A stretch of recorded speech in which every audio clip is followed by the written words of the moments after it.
All right, students at Palo Alto High School took a history lesson today, and it turned into a mural that now actually decorates a building on campus. As Len Ramirez reports, it's all to support the Cherokee Nation in its 2-century struggle for representation in the halls of Congress. So, without further ado, same moon, same stars. Cherokee tribal leader Kimberly Teehee is a long way from her home in Oklahoma. But here she is, revealed on a mural at Palo Alto High School, where she's found allies in her struggle to make the United States honor a nearly 200-year-old treaty made with her ancestors, a treaty that would seat Teehee as the Cherokee Nation's first ever delegate to Congress. A lot of the tribal histories of tribes all across the country and the treatment of tribes by the United States is a history that is not often shared in school curriculum. So when these students took an interest and took the project and made it something I couldn't possibly have ever imagined back then, I was so impressed by them.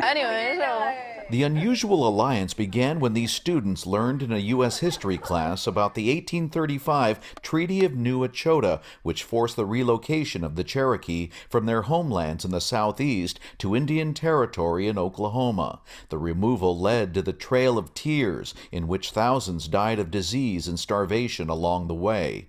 But the students also learned that there was an agreement in the treaty that guaranteed the Cherokee a delegate to Congress. The fact that the U.S. never held up its end of the deal shocked the social justice-minded students. Just learning that there was a right that the Cherokee had for getting a delegate seated in the House of Representatives, and even 200 years later that right hadn't been acted upon. The students also learned that Teehee, a Cherokee and a lawyer who served in President Barack Obama's administration, was chosen by the tribe in 2019 to be their delegate. All that remained was to get Congress to act and finally seat her. It would give some small measure of justice for those who lost their life on the Trail of Tears during that forced removal. And we really came together and decided that we wanted to enhance this, blow this up, and put it up on our school.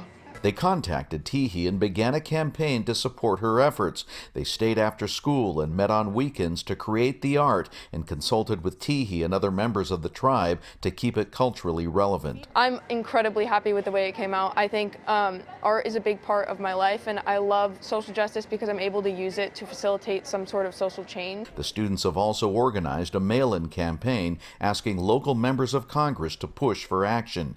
If and when that happens, Teehee won't be a voting member of Congress, but as a delegate she will be able to sit and vote in committees and be allowed to speak on the House floor for her people. We're passionate about this issue, but we're also persistent and patient people. So we'll continue this journey until we finish it. The students named the mural Same Moon, Same Stars as a way to remind us that we're all guided by the same lights and want the same things, even if sometimes they seem out of reach.